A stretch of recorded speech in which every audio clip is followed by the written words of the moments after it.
Everything they work. Buy am. If you don't want buy am, I go give another customer wey go pass. Just now, customer go pass here now. Oh yeah, call your account number. 20 8 5 I don't send that. Wait, back of you don't come. Carry go. Shaka. See your paper. Carry go.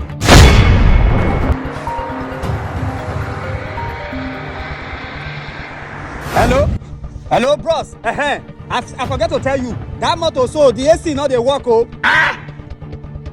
Okay. The alternator not dey charge oh. Jesus. Okay. The brake brake not dey that motor. Now you know how you take stop her oh. No.